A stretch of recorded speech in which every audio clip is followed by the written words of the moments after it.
Estamos entonces en el estudio de la confesión, estamos en el capítulo 6 acerca de la caída y sus consecuencias.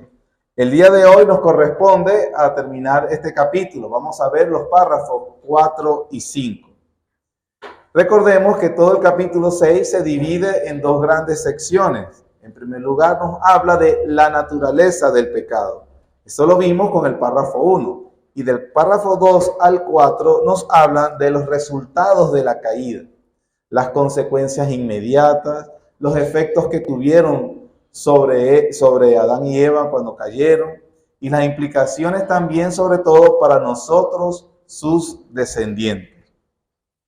El párrafo 4 nos va a hablar entonces, que es lo que nos corresponde hoy, el 4 y el 5. En el 4 vamos a hablar, o nos va a decir la confesión, acerca de lo que debemos entender sobre el pecado actual. Los pecados reales que comete la raza humana, de dónde proceden. Y el párrafo 5 nos va a hablar del pecado en el creyente. El pecado y el creyente. Así que bueno, leamos el párrafo 4. Dice: de esta corrupción original, ¿verdad? Ya sabemos que está hablando de la caída en Génesis capítulo 3, por la cual estamos completamente indispuestos, incapacitados y opuestos a todo bien y enteramente inclinados a todo mal, proceden en sí todas las transgresiones. El párrafo obviamente nos afirma que el pecado es una realidad en el día a día de las personas a causa de la corrupción en que las personas se encuentran, a causa de la corrupción de la naturaleza humana.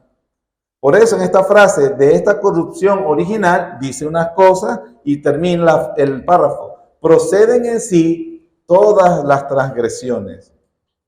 En otras palabras, lo que se nos quiere decir es: el hombre no es un pecador porque peca, sino que el hombre peca porque es un pecador. Esa es su naturaleza. Se nos recuerda que el pecado ha corrompido todas las facultades del alma, la voluntad, las emociones, los deseos. Desde la caída, el hombre es concebido en pecado y por ende es hijo de ira. La fuente de todos los actos pecaminosos de la raza humana, ¿cuál es? Desde el pecado original, su propia naturaleza. Eso lo enseña la palabra del Señor claramente. El mismo Jesucristo, en Mateo capítulo 15, versículo 19, no lo pudo haber dicho más claro, de forma más categórica. Mateo 15, 19 dice: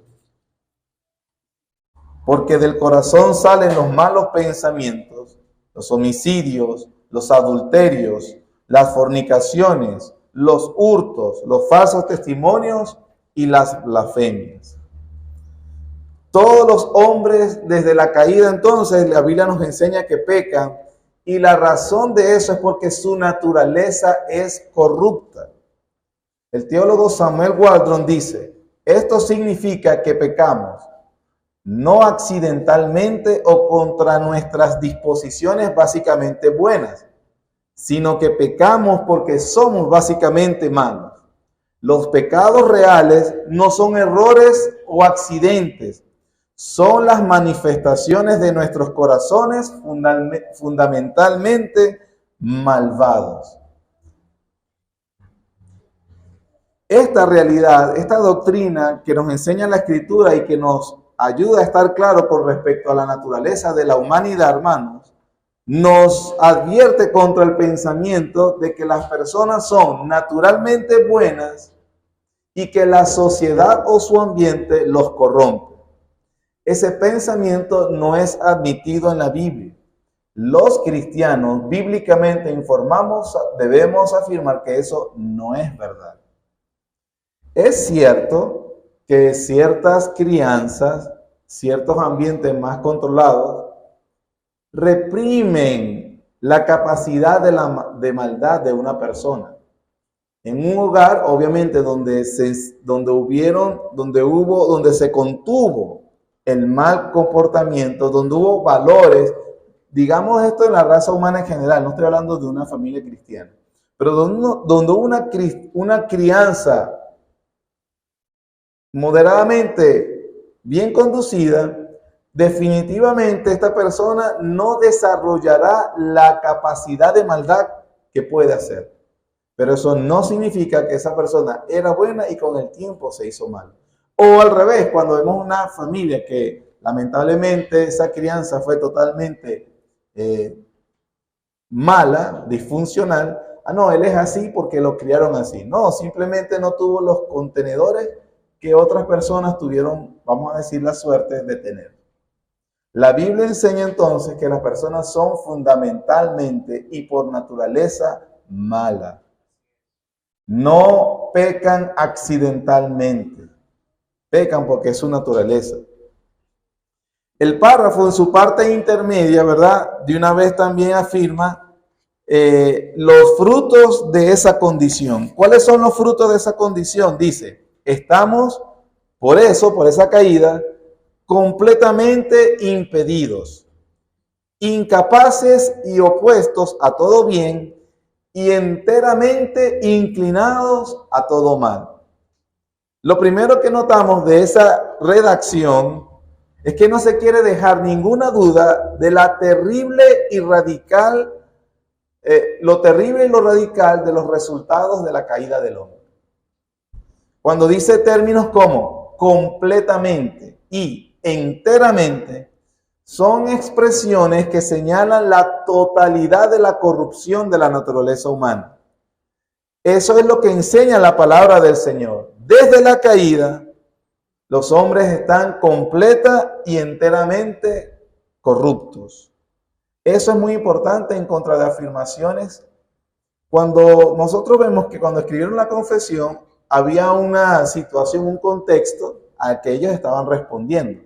Pero ese contexto, si bien no es el mismo enemigo, por decirlo, sigue siendo una afirmación actual. Por ejemplo, los redactores de la confesión estaban tratando de evitar el error sociniano. Ese grupo hereje negaban el pecado original. Ellos decían que el hombre tiene poder y voluntad para, por decisión propia o por esfuerzo propio, ganarse el cielo, poder hacer el bien mayor. También Roma enseñaba y enseña, Roma niega la radicalidad de la caída y enseña que el hombre está afectado, sí, pero parcialmente. Esa es una gran diferencia con lo que estamos afirmando nosotros o con lo que afirma la confesión, que creemos que así lo enseña la palabra de Dios. El hombre no está parcialmente afectado, ni el hombre es bueno y a veces comete algunos errores. No, el hombre está incapacitado totalmente para el mayor bien. Ahora, ¿qué incluye esa corrupción o contaminación de la naturaleza humana? Incluye dos cosas que debemos tener en cuenta siempre. Uno, debemos entender que es la ausencia de rectitud original. La Biblia enseña, los impíos se apartaron desde la matriz. Entonces, hay ausencia de rectitud original. Y lo otro lado, la otra cosa que enseña, hay la presencia del mal positivo. Cuando dice mal positivo es que hay maldad. No es que al hombre se le enseña a ser malo. No, el hombre es malo por naturaleza. Nosotros enseñarle a hablar a nuestros hijos nos cuesta muchísimo. A decir, por favor, diga gracias. ¿Cómo se dice? Pero una grosería la recuerdan rapidísimo, ¿no? Es más, no se la necesitamos enseñar. La escuchan y de una vez la repiten. Así es la naturaleza de la raza humana. Es decir, no solamente el hombre tiene ausencia de bien, sino disposición hacia el pecado. Naturalmente, el corazón está dispuesto, inclinado hacia el mal. Otro teólogo que está vivo, se llama Samuel Renihan, dice, no solo heredamos la depravación, no solo estamos separados de todo bien, sino que nos entregamos libre y voluntariamente al pecado, el pecado se convierte realmente en nuestra búsqueda. Esa es la disposición de todo ser humano. Así que cuando te digo, vamos a dejar libre a esa persona que haga lo que quiera, él va a hacer lo que quiere, pero esa querencia, se puede decir, va a ser el mal, naturalmente, sin enseñarse. Voy a adelantarme a la conclusión, pero se la voy a ir diciendo para que como que si se pierde en la clase, se vuelva a enganchar a la idea principal. ¿Por qué es importante recordar y tener bien claro esto? Porque, hermanos, cuando entendemos nuestra condición o de donde nos rescató el Señor, y como vamos a ver en el párrafo 5, nuestra condición a pesar de creyentes, sabremos entonces tomar las medidas necesarias. Sabremos de verdad cuál es el medicamento que necesita esta enfermedad, por decirlo de una forma. Así que si yo le digo, tengo un dolor porque me fracturé la pierna, no hacemos nada si me da un diclofenac. ¿Me expliqué? ¿Cómo calmo yo un dolor de fractura con un diclofenac? Entonces, entender esto nos va obviamente a capacitar para reconocer cuál es la verdadera solución, que por supuesto siempre es Jesucristo nuestro Salvador.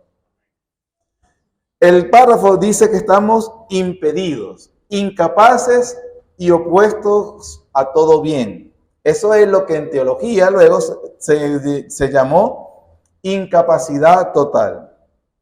Ahora, hay que aclarar qué queremos decir con incapacidad total. Es una incapacidad total para tener una relación buena con Dios.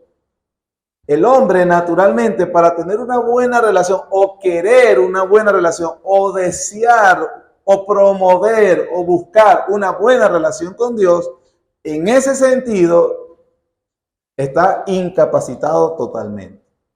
¿Me expliqué? Es en ese sentido. ¿Qué es lo que no queremos decir con incapacidad total? Porque en el pueblo evangélico hay que advertir sobre las dos cosas. Lo que no queremos decir o lo que usted no debe entender es que las personas sin Cristo son incapaces de hacer algún bien.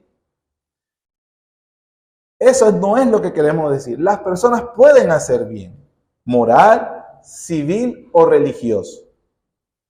Los no cristianos poseen cierta virtud que se revela en las relaciones de la vida social, en varios actos y sentimientos que merecen la aprobación y la gratitud sincera de sus prójimos.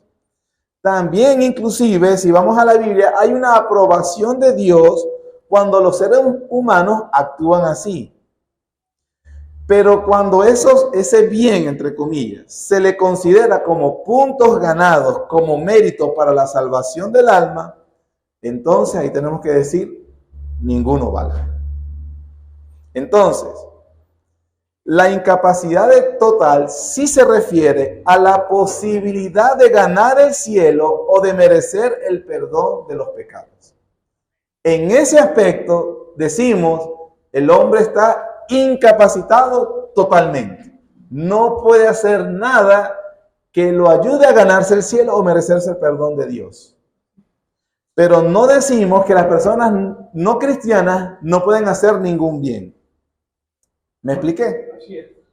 Ahora, en teología, por eso también a veces la frase, en teología, la frase, el mayor bien, significa acercarse a Dios. Por eso es que se dice, el hombre no puede hacer ningún bien. Pero cuando se dice eso, lo que se quiere decir es, no puede hacer un bien para ganarse la salvación o para acercarse a Dios. Pero no que él no puede hacer cosas buenas o cosas que merezcan la aprobación, inclusive a veces de Dios. Eso, hermanos, es importante tenerlo bien claro. ¿Qué queremos decir entonces con incapacidad total? ¿O qué debemos entender? Número uno, que el pecador no renovado no puede realizar ninguna acción, por más insignificante que sea, que cuente fundamentalmente con la aprobación de Dios para salvación, y que él puede ajustarse a la ley de Dios para salvación. Eso es, el hombre no, para eso no tiene capacidad. Y número dos, que también es importante, que el pecador fuera de la gracia divina no puede cambiar su preferencia fundamental por el pecado y su amor propio por Dios. Fuera de la gracia y de la obra del Espíritu Santo, ningún hombre puede cambiar su disposición natural. Usted puede decir, pero yo conozco gente que ha hecho cosas malas y que ha rectificado en la vida. Sí, el hombre puede cambiar pecado por otro pecado. Lo que él no puede elegir nunca es no pecar nunca. ¿Me explico? Una persona puede entender que la borrachera le dio consecuencias sociales que él definitivamente, o ella entendió, yo soy necio, perdí plata, perdí esposa, perdí familia, yo mejor dejo el alcohol. Y hay personas que lo hacen sin ser cristianos. Entonces, pero esa persona lo que no es, esa persona podría decir, modificó la peor de las cosas que lo afectaba. Pero esa persona sigue con otros tipos de pecados de los cuales él no es consciente. Es más, y que sin la ayuda del Espíritu Santo, él no cree uno sobre todo, que él es caído en Adán. ¿Usted sabía que para que una persona crea que es caído en Adán, necesita el poder del Espíritu Santo? Porque si usted va a la calle, probablemente a cualquier persona que le pregunte, ¿usted cree que los que somos pecadores? ¿Cuál es la respuesta más general que uno recibe? ¿Y quién no, verdad? Usted no necesita el Espíritu Santo para que una persona se convenza que es pecador. Las personas lo admiten. Pero usted le dice, ¿sabe usted que aunque no cometiera ningún pecado, usted todavía es deudor ante la ley divina porque usted cayó en Adán? Y porque a mí me van a culpar de eso. Se necesita del Espíritu Santo para que la persona convenza a la persona de que es caído desde Adán. Y ese es el poder del Espíritu Santo. Amén, hermano. Amén. Entonces entendemos eso con respecto a la ausencia de bien. Cuando hablamos de la ausencia de bien, el bien es para acercarse a Dios, no de cualquier bien social. Pueden hacer bien social. Muchos, inclusive a veces, nos amonestan como cristianos, y eso lo tengo que decir con vergüenza. Tal persona que yo conozco no va a la iglesia y es más amoroso con el prójimo que yo. Eso debo admitirlo con vergüenza. Si usted puede decir de alguien que usted cree que en ese aspecto es mejor que inclusive que muchos cristianos. Debemos admitirlo con vergüenza. Lo otro que nos enseña esa frase del párrafo 4, ¿verdad? Hablamos de la ausencia del bien. También el segundo aspecto es la corrupción.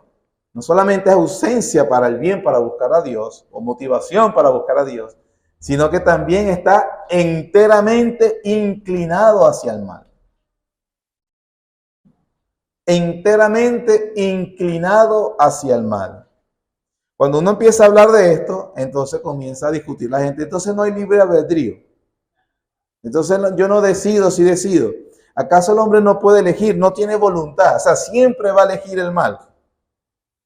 Bueno, yo pudiera ponerme a explicar eso ahorita, pero eso lo vamos a ver en el párrafo 9. Entonces, para no adelantarme a la clase y retrasar esta, le voy a dejar con la duda. Y venga cuando demos la confesión en el 9. Pero no, solo le hago esta afirmación. Es cierto que Dios ha dotado la voluntad del hombre de una libertad natural y de poder actuar por elección propia. No le quede duda, eso lo enseña la Biblia. El hombre tiene libertad de escoger como le plazca en total acuerdo de las disposiciones y las tendencias predominantes de su alma. El hombre no puede actuar en contra de las disposiciones de su alma y de su naturaleza. ¿Y cómo es la naturaleza del hombre? Acabamos de ver. Pecaminosa. Para ver si lo entendemos, voy a decirlo al revés. Dios, el ser más santísimo, no puede hacer el mal. ¿Por qué Dios no puede hacer el mal, hermano? Porque su naturaleza es santa. Es imposible que haga el mal. Así como Dios no puede actuar fuera de su propia naturaleza, Él no se puede negar a sí mismo. Él actúa según su naturaleza. Como es santo, todo lo que hace es santo. Entonces, En contraposición, el hombre, su naturaleza es corrupta. Todo lo que haga, inclusive el bien, está corrompido. No recuerdo ahorita cuál es el puritano, pero es una oración que es muy conocida entre los que lo leen. Seguro usted la recuerda, que dice: Señor, me arrepiento de mi pecado, me arrepiento de esto, y por último, me arrepiento de mi arrepentimiento.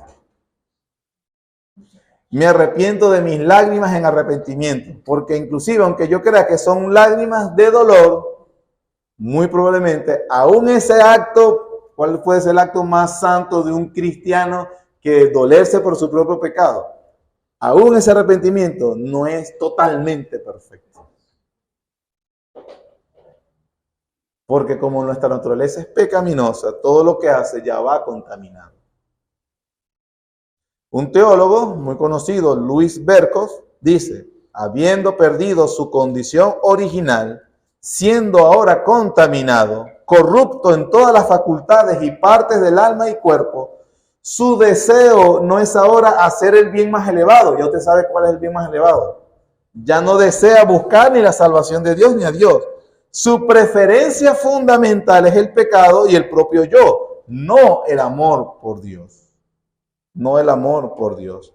Eso se corrobora con lo que enseña la Biblia en Romanos capítulo 8, versículo 7, que dice, Romanos 8, 7 dice: por cuanto los designios de la carne son enemistad contra Dios, porque no se sujetan a la ley de Dios, ni tampoco pueden.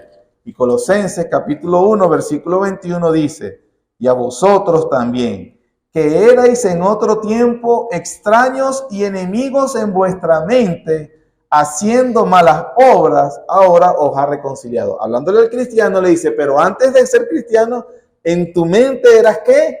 Un enemigo y un extraño en cuanto a las cosas de Dios. ¿Sí, hermano? Entonces, en resumen, del párrafo 4, en resumen, todos los pecados proceden de una naturaleza corrupta. Y las consecuencias de eso es que hay incapacidad total y presencia de pecado positivo. ¿Quiénes están así? Toda la raza humana, desde el capítulo 3 de Adán, la caída, hasta hoy, y los que nacerán. Amén. ¿Estamos claros? Alguien dijo esto, y bien interesante este pensamiento.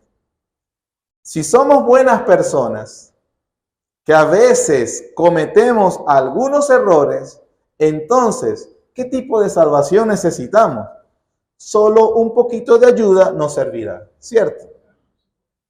Pero después la contraparte. La verdad es, ¿verdad? Por lo que hemos enseñado del párrafo 4, la verdad es que toda la posteridad de Adán se ha vuelto una cosa inmunda. En nuestros pecados estamos indispuestos. No tenemos disposición natural favorable a nuestro Creador. Estamos completamente incapacitados, tanto moral como espiritualmente. Somos opuestos al bien que es buscar a Dios, e inclinados al mal, alejarse de Dios.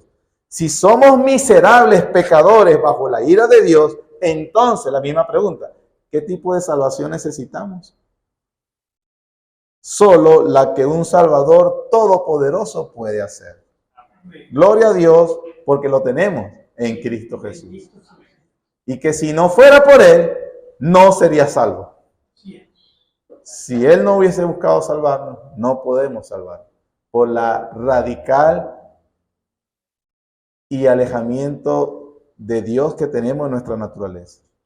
Nota, hermanos, que hay mucha gente que se queja, pero siempre quieren que hablar del pecado. Sí, hermanos, es importante. Todos los días, personalmente hablando, de tu devoción diaria. Porque una visión bíblica de la humanidad y de ti mismo va a exaltar la salvación y el evangelio. A cambio, una visión no bíblica de la humanidad y de ti mismo, que va a terminar llevándonos a arrogancia y a dureza del corazón.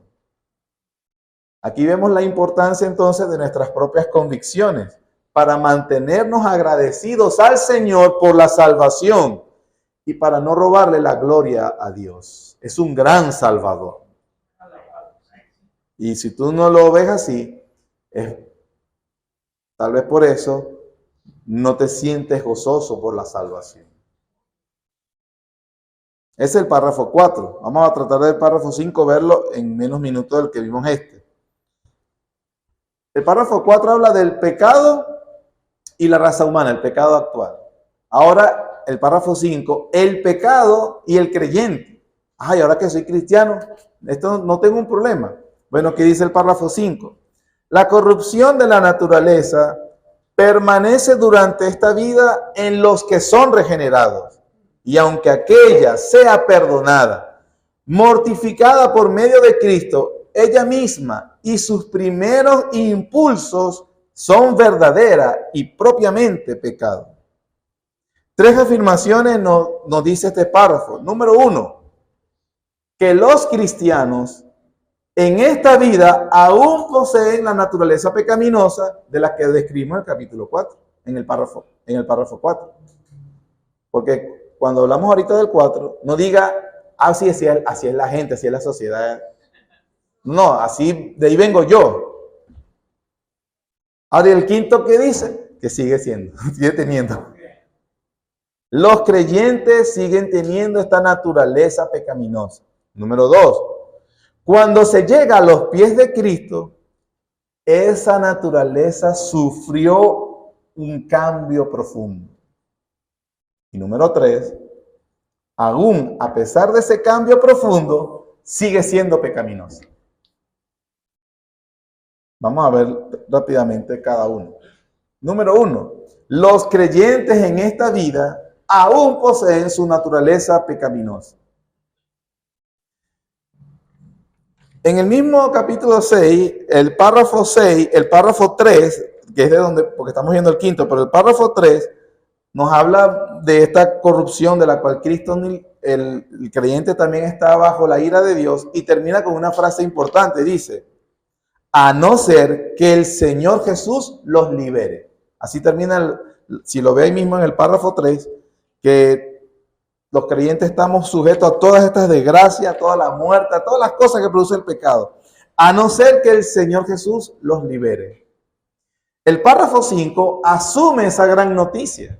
El Señor Jesús nos ha liberado de las consecuencias del pecado y del poder reinante del pecado.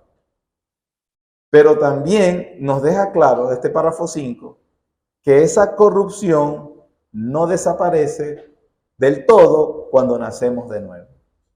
Entonces, hermanos, aquí, porque, ¿verdad? Asumo, solo Dios sabe si me equivoco, asumo que todos los que estamos en esta reunión de oración somos cristianos.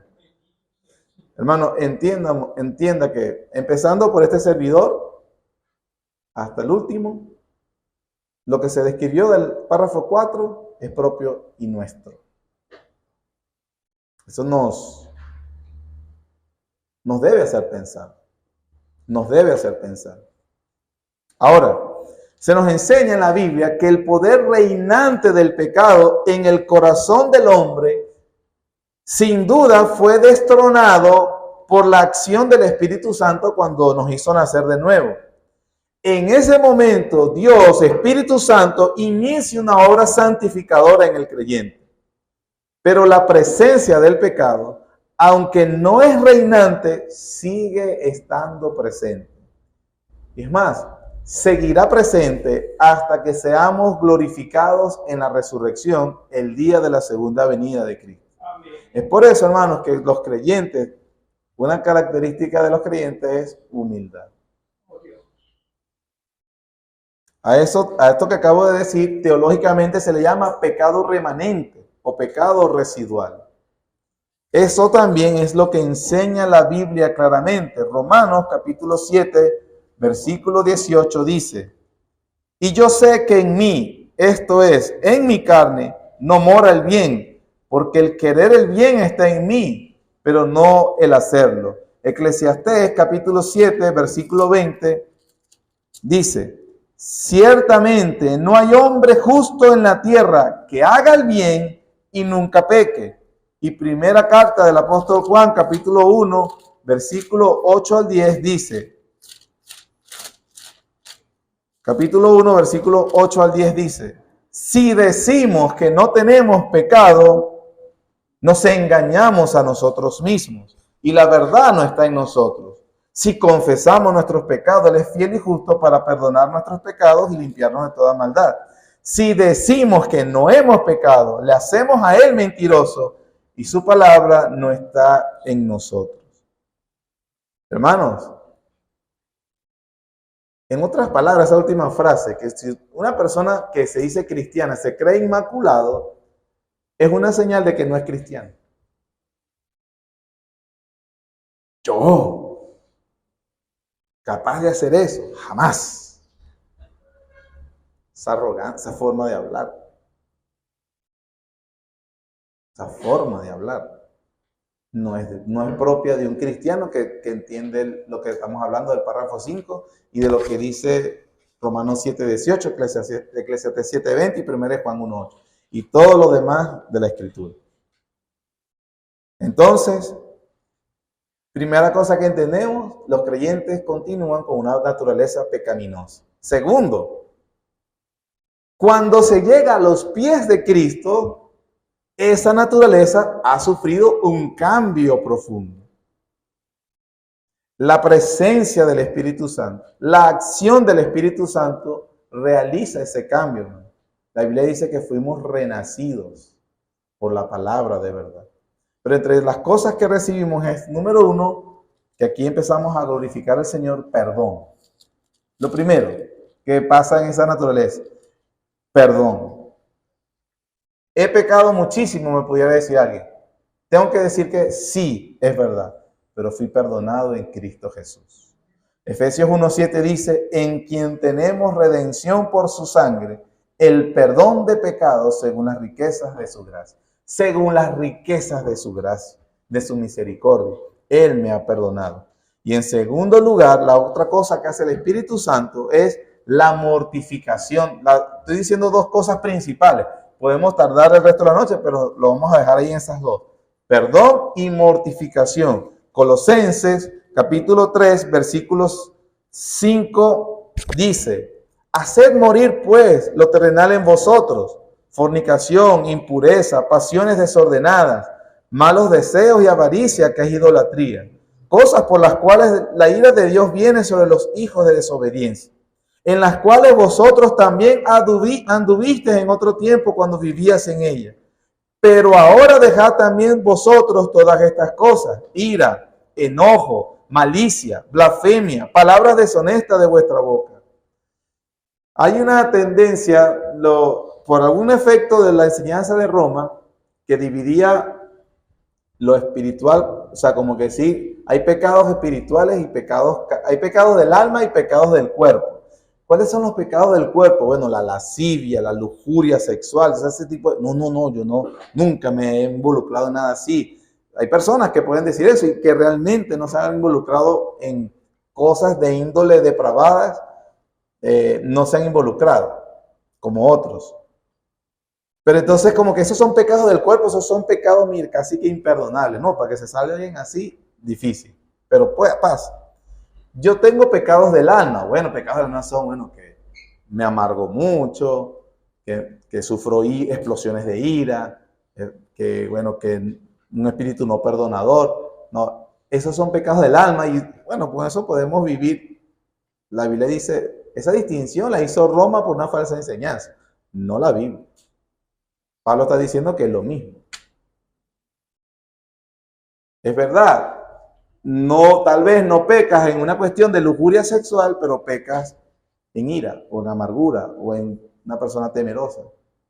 No cometes estos, pero cometes estos otros. Pero esa naturaleza ha sufrido un cambio profundo. Por eso dice, háganlo morir. Y hermano, es como tener un cachorro. Un pecado a veces que nosotros creemos que tenemos una debilidad, como una patica, todos sabemos que tenemos una patica chueca, que parece estar dominado, parece estar bajo control. Dele un poquito de chance. Ese cachorrito bonito, ese gatito lindo, resultó que era un tigre de Bengala. Y un día abriste la puerta y el tigre te comió. Era ya una bestia incontrolable. La Biblia dice, si vivís o le das lugar a los deseos de la carne, moriréis.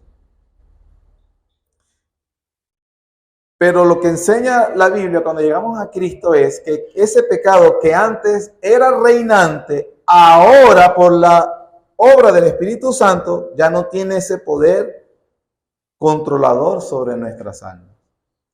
Pero como la naturaleza continúa, usted no puede dar, ¿verdad? Para hacerlo coloquial, usted no se la puede pichar de bombita. Usted debe mortificar su naturaleza pecaminosa.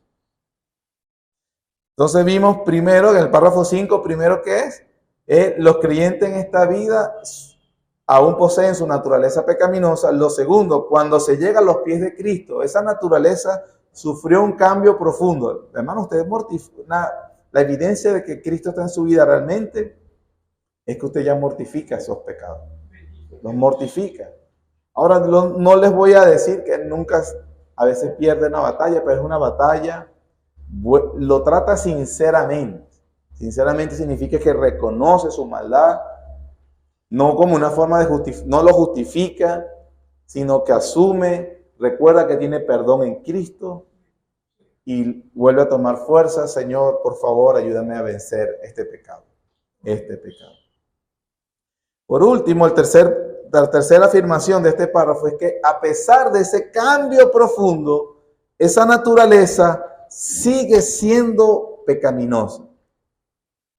Por eso dice la última parte, aunque sea perdonada y mortificada por medio de Cristo, sin embargo, ella misma y sus primeros impulsos son verdadera y propiamente pecado. Eso significa, hermanos, que usted y yo, eso significa que yo no confío en mí. Porque si yo entiendo, dice que a pesar de que el Señor me haya salvado, gloria a Dios sí me salvó, que está mortificando mi naturaleza pecaminosa, aún gloria a Dios por eso y lo celebro y mi familia, mi esposa, mis hijos están viendo los cambios, gloria a Dios. Aún así, dice, los primeros impulsos de ella siempre son pecados y corruptos. Por lo tanto, yo no confío en mí. No confías en ti mismo. Tienes la intención, esta afirmación, de que la persona no se vuelva engreída, el cristiano. Hay personas, hay cristianos que creen que porque no llevan a cabo ciertos pensamientos ya están bien. Pero lo que dice el párrafo es los impulsos, es decir, obviamente hay unas consecuencias diferentes a llevar a cabo un pecado a solamente pensarlo. Y si, bueno, llegué al nivel por lo menos de pensarlo, bueno, el Señor en su gracia no me permitió llevarlo a cabo. Pero lo que nos enseña la Biblia es que ante el Señor, el pensamiento en sí ya es pecaminoso. ¿Cuál es el estándar para el cristiano, hermano? Perfección. ¿Quién puede ser perfecto en esta vida? De nosotros, de los seres humanos. Entonces usted nunca debe confiar en usted mismo. No confíe ni cuando acabo de salir del culto de la iglesia. No hay que dar facilidades a la carne. Los primeros movimientos, los primeros impulsos de nuestra naturaleza son pecaminosos. Estoy recordando frases de puritanos y nunca recuerdo los nombres, pero había uno que lo habían robado, lo descubrieron en su diario y le dijo, Señor, en su diario se descubrió que hoy me robaron. Primero te doy gracias porque me quitaron cosas materiales y no la vida. Segundo, te doy gracias porque aunque fueron cosas materiales, no fue mucho. Y tercero, te doy gracias porque fui el robado y no el que robó. Esto dice que esta persona tenía claro que si no es por la gracia divina, Solamente había que ponerlo en unas situaciones apremiantes y probablemente se actuaba igual o peor que cualquier ladrón. Tener clara esta idea, clara esta verdad, nos ayuda inclusive a tratar con el pecado del prójimo. Que si bien puedas saber de algo que hizo alguien que tú no has hecho, reconocer que es por la gracia de Dios que yo no lo he hecho. Y que probablemente si hubiese tenido las mismas condiciones que tuvo esta persona, hasta lo hubiese hecho peor.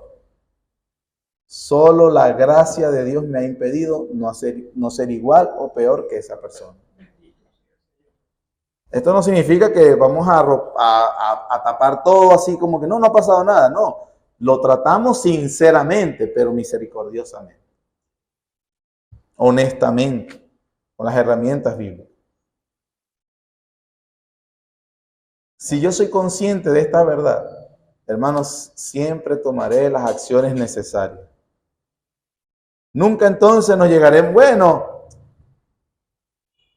yo no bebo, no me drogo, no ando haciendo esas cosas malas. Usted no minimizará sus pensamientos, sus deseos, sus primeros impulsos. Esa conversación interna que probablemente los demás no oímos, pero Dios sí, hermano. Dios sí. Ahora, esto tampoco es para hundirte en culpabilidad, sino para que desarrolles humildad, hermano. Que inclusive, cuando creas o te convences de que estás haciendo algunas cosas bien, dale gloria a Dios porque te salvó y te sostiene. Porque de otra manera, hermano, haríamos bien, man. Así que esta es una situación donde, ¿sabe cuál es la señal de que usted ya va en el tobogán del declive? Cuando este pensamiento se le cruza en la cabeza. Yo soy un cristiano bueno. Si usted ha pensado eso de sí mismo, créame que ya el declive empezó. No es que está empezando el declive, no, ya usted va en bajada y va a toda velocidad. El día que usted piense que usted es bueno. Somos pecadores rescatados por la gracia del Señor. El puritano Benjamin Keach, uno de los redactores de la Confesión, dijo sobre este tema lo siguiente, y con esto voy terminando.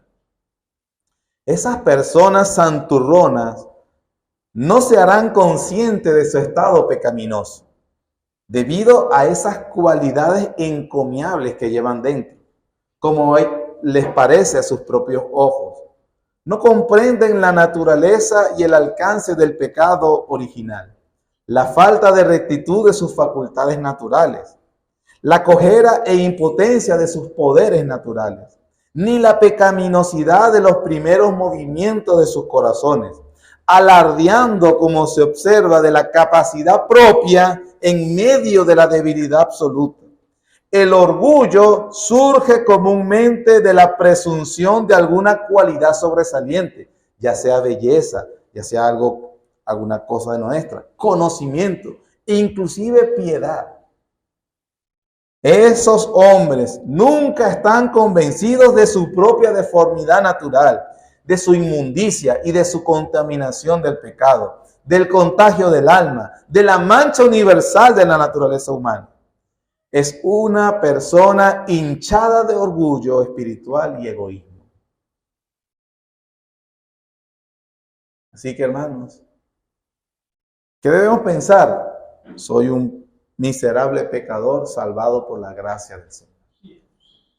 Y eso nos mantendrá. Ahora volvamos a leer el mismo versículo que leímos al principio para comenzar. Salmo 130. Y esto es engloba lo que vimos de la raza humana, párrafo 4, y el pecado y el creyente, párrafo 5. Volvamos a leerlo. Dice: Jehová, si mirares a los pecados, ¿quién, oh Señor, podrá mantenerse? Pero en ti hay perdón para que seas reverenciado.